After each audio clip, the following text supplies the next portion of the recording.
Okay, that dialog box is now closed, and I want to move on to the files that were installed. So here's my documents folder.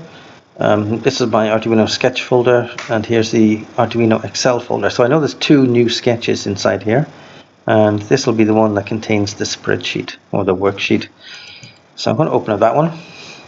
Again, there's an instructions text file here which you can open. Well, this is the same as what we saw before. And just to remind you, in case you forgot what to do in Excel.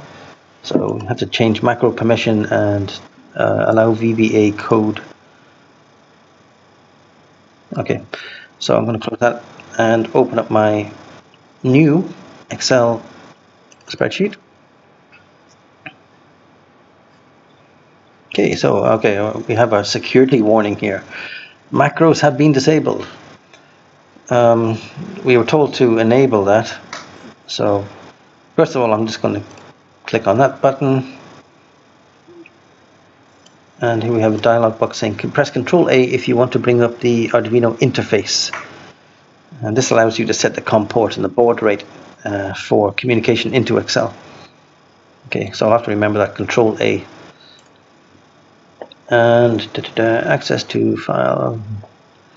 Okay, so I've got to get another macro kind of message. Oh, and another one. Okay, so obviously I have to enable macros and VBA and stuff for this to work properly. So go into File, Options. Let's do the macros. So Trust Center, and then Trust Center Settings, and then after that macro settings, and then Trust access to VBA project. Okay, I think that's all you have to do for macros. And we also want to enable VBA because we want to be able to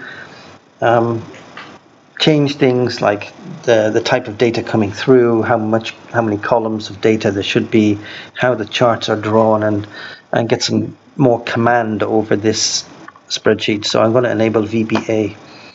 So File, Options, and customize the ribbon. The ribbon is just the menu at the top, a fancy word for a menu.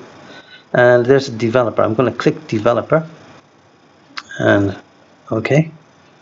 Right, okay, you can see now I have this new kind of menu group called developer.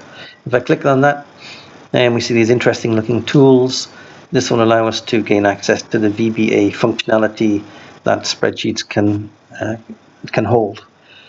So I'm going to be a bit nosy. I'm going to look at the code for these worksheets. So we have example, test, and instructions. Have a quick gander through them. Okay, this is almost a repeat of what we saw in the text file. I'm not quite sure what this is for. And we have, well, obviously the charts. If we scroll down, we'll see another chart. So this chart actually gives us the instantaneous value of some data coming through. It's going to go up or down depending on what the value of that data is at that time.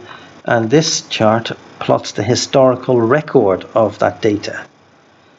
And these points, we've got 3 points, one for red, one for blue. Those are from these 3 points here. So there's our index value on the x-axis, 0, 1, 2. So this is giving us like x-axis coordinates.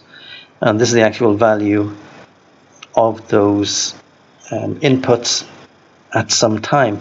At which time is it? Well, we have a timestamp here, very luckily, or not luckily, but by design. So at this time, this data came through. And also at this time, this data came through. So it's taking 2 readings at the same time. And it's very good to know the date in which that was done on, just for historical purposes and so forth. We don't have to use this data, but we probably will in some capacity. Definitely this time, I think, but maybe not the day. Okay, let's go through the VBA code for these 3 sheets.